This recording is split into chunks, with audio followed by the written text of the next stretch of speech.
Madeleine McCann, you probably heard about her since her case shocked the whole world and was not solved until today.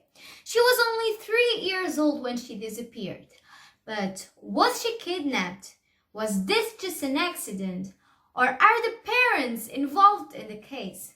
So yeah, today I'm going to talk about what happened to Madeleine McCann that day, about 13 years ago when she disappeared. I'm Catarina and you're watching another episode of Crime Scene. Madeleine McCann, most known as Maddy, was spending her holidays with her parents in the Praia da Luz in Portugal when she disappeared from the hotel room where she was sleeping with her brothers. Madeleine was the daughter of Kate and Jerry McCann, who were both doctors, English doctors, and had 3 children. Sean and Emily, who were 2 years old at the time and were twins, and Maddy herself, who was 3. But on the 3rd of May 2007, Maddy disappeared. Her parents, Kate and Jerry McCann, like I said, they were spending their holidays in a resort called Ocean Club in the Praia da Luz in Portugal. And yeah, the Ocean Club had a service to take care of children, so that when the parents wanted to be alone or with some friends without children, they could. They only needed to take their children to this kids club. However, the couple didn't want to use that service since they thought it could be very tiring for the children, arriving early at this kids club and then leaving only in the afternoon as if it was a school. So instead of using the Ocean Club service, the parents invented a scheme so that every 20 minutes there was a parent that was checking out their children. And yeah, so this way the parents could go to restaurants and be with their friends, and they didn't need to use the Ocean Club service. With that, the parents went to many restaurants during the holidays, and one of the restaurants they liked was called Tapas and was in the Ocean Club. And yeah, the restaurant was so close to the apartment where Kate, Jerry, and their children were that it could be seen from the other side of the pool, precisely from the restaurant. And yeah, the apartment where they were in was the 5A, and it was 54 meters away from the restaurant where they were eating. And this was the parents' scheme until the 3rd of May of 2007. On May 3rd, 2007, they did what they always used to do. They went to the tapas restaurant and their kids were asleep during the time. So yeah, it was in the evening and Kate and Jerry McCann were with some friends. But the scheme was still on, so that every 20 minutes there was a parent checking out the kids. The first one to check out the kids was Jerry McCann at 9 o'clock. Then there was a couple's friend at 9:30 who checked the kids out, but everything seemed to be alright. But then, at 10 o'clock in the evening, Kate McCann entered the room and she saw Maddy's bed empty. She searched for Maddy, but she couldn't find her.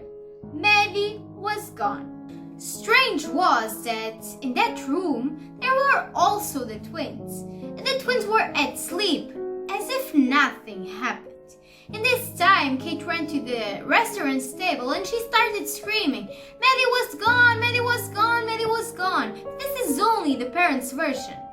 When the investigation started, even the workers in the hotel wanted to help the parents find the little girl. The Portuguese police started also investigating, but there were no evidences that could lead to the disappearance of Maddy McCann, not even a security camera. The only clue was a comment made by a parent's friend called James Tanner, who saw a man carrying a little girl. So the police started treating the case as if it was a kidnapping story. But the thing is, there were absolutely no evidences, so that until today, nobody knows concretely what happened to Maddy McCann. When investigations started, 2 days after Madeleine's disappearance, Police officers were able to do a scratch of the suspect. The information for the scratch was given by a man called Simon Russell who worked in a store in front of the hotel. And yeah, he also saw a man carrying a little blonde child.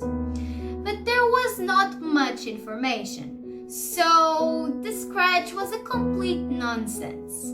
The police believed that if there was a kidnapper around, the kidnapper had been observing the children and the family for a very long time, and he knew the schedules, and he was just waiting for the best moment to attack, since he knew that the parents were not there and that the children were alone.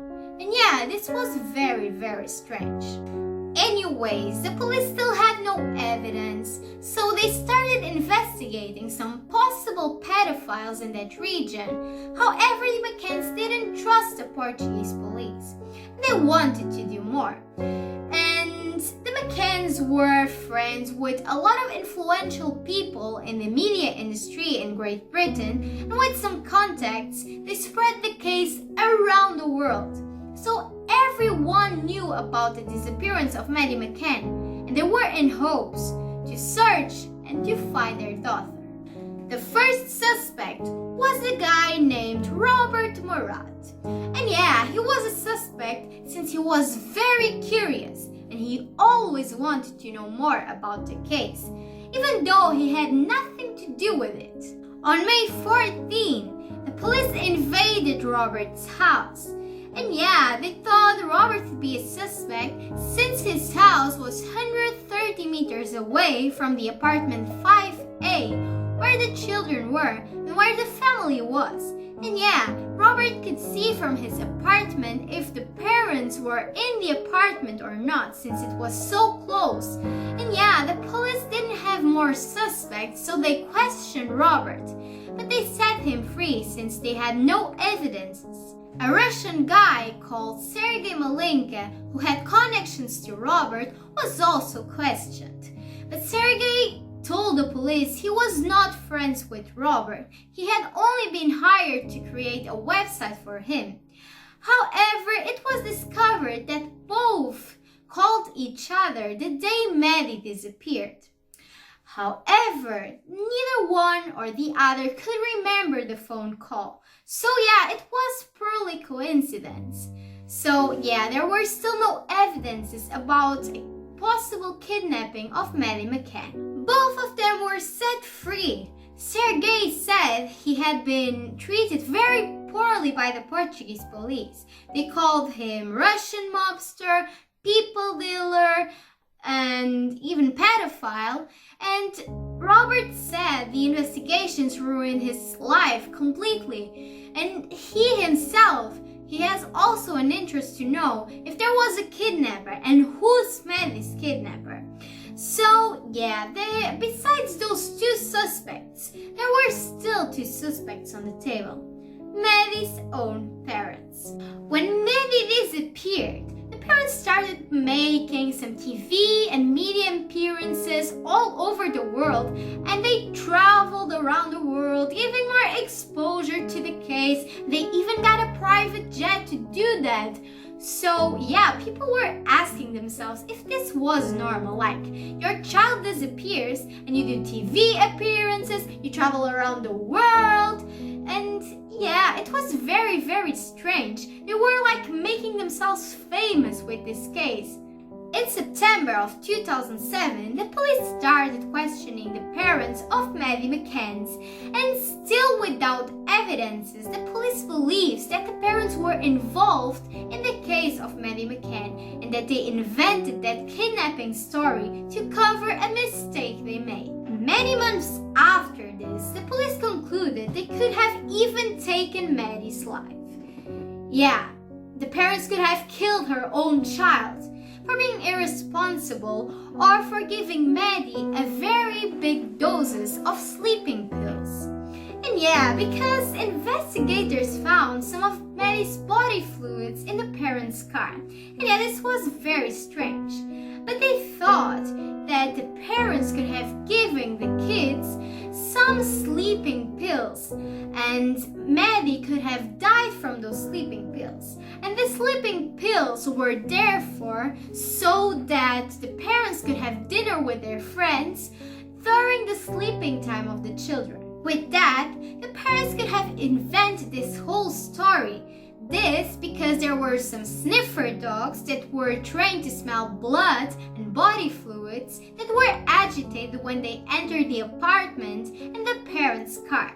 Like that, Maddy could have been killed by the parents in the apartment and then taken with the car to somewhere else, leaving no clue behind. Those are just theories, since there are no evidences, and until today, they spent more than 13 million euros in this investigation. In 2008, the Portuguese police decided to suspend the investigation, but the police in London continued. And then in 2013, the case was reopened in Portugal because they had more clues.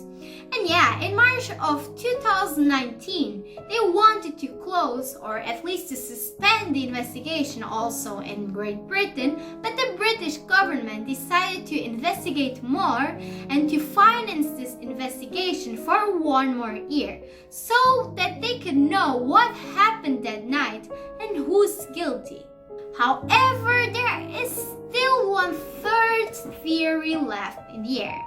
That Maddy could have gotten out of the room alone because she wanted to search her parents, and this because the front door was open all the time, and yeah, she was alone in the room and she could have gotten scared and she wanted to search her parents. So yeah, Maddy could also have gotten out of the room alone. But like I said, those are only theories, since there are no concrete evidences. And yeah, I only told you a very resumed part of the story, since there are more and many more details in this story, and this is so complicated that until today, 13 years later, nobody knows what happened to Maddie McCann. And yeah, there is also a documentary that I'll leave in the description here, and you can click on it and you can watch it because it's very interesting, and I used it to do my investigation about this case. So yeah, you already know. We see each other the next time. Leave a like, hit the thumbs up down below, subscribe to my channel, and follow me on social media. I'm Catherine, and this was another episode of Crime Scene, and we see each other the next time. See you the next time. Bye!